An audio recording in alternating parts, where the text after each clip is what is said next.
পাগল হলে নাকি? সেই মহিলা বললেন, আমি খাবার জন্য যে ডিম আর সসেজ বানিয়েছি এটা তারই সুগন্ধ।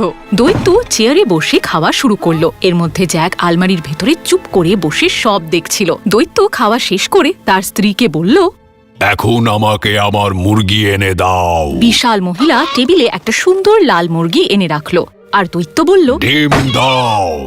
জ্যাক অবাক হয়ে গেল, কারণ মুরগি একটা বড় সাইজের সোনার ডিম দিল। যেই সেই দৈত্য আর তার স্ত্রী খাবার ঘর ছেড়ে বেরোলো, জ্যাক আলমারি থেকে বেরিয়ে টেবিলের উপর সোনার ডিম দেওয়া মুরগিকে কাছ থেকে দেখতে এলো। প্লিজ আমাকে সাহায্য করো। মুরগি বলল।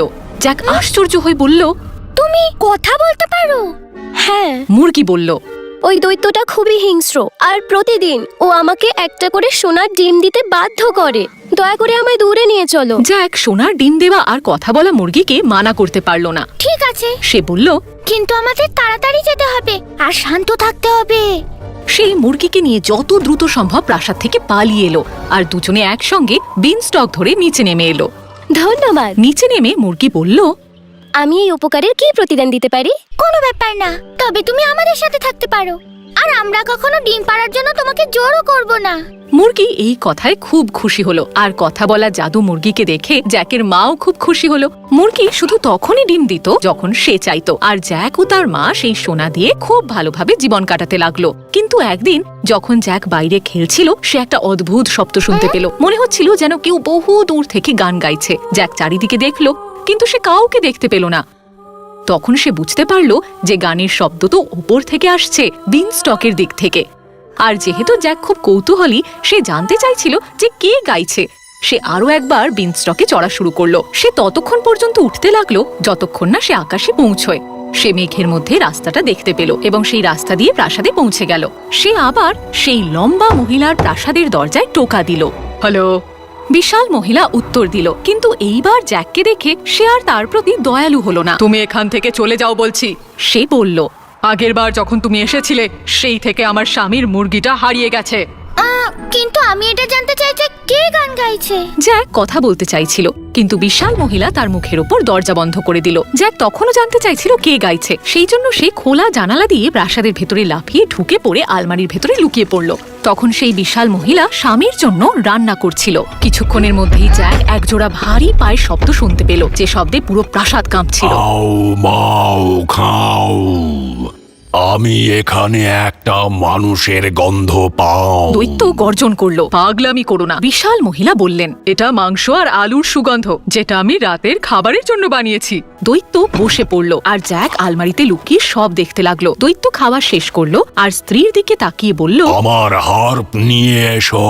বিশাল মহিলা টেবিলের উপর একটি সুন্দর সোনার হার্প রাখলো আর দৈত্য গর্জে উঠল। বাজাও। জ্যাক অবাক হয়ে গেল। হার্প নিজে নিজেই একটা মিষ্টি ঘুমপাড়ানি গান গাইতে লাগলো।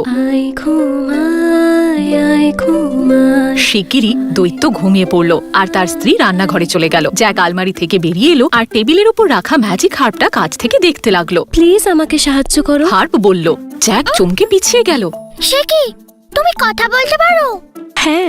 হার্প বলল, ওই দৈত্য খুবই স্বার্থপর। রোজ রাতে ও আমাকে একটা ঘুমপাড়ানি গান শোনাতে বাধ্য করে, যাতে ও ঘুমোতে পারে। দয়া করে আমাকে এখান থেকে দূরে নিয়ে যাও। জ্যাক এই ম্যাজিক হার্পকে মানা করতে পারলো না আর বলল, ঠিক আছে, কিন্তু আমাদের তাড়াতাড়ি করা উচিত আর খুব শান্ত থাকতে হবে।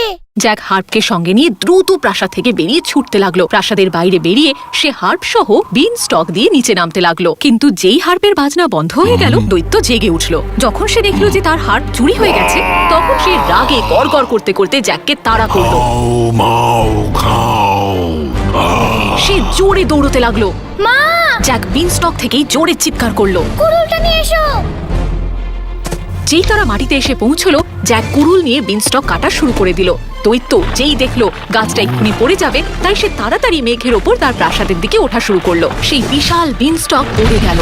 সেই শেষবারের মতো জ্যাক দৈত্যকে দেখেছিল।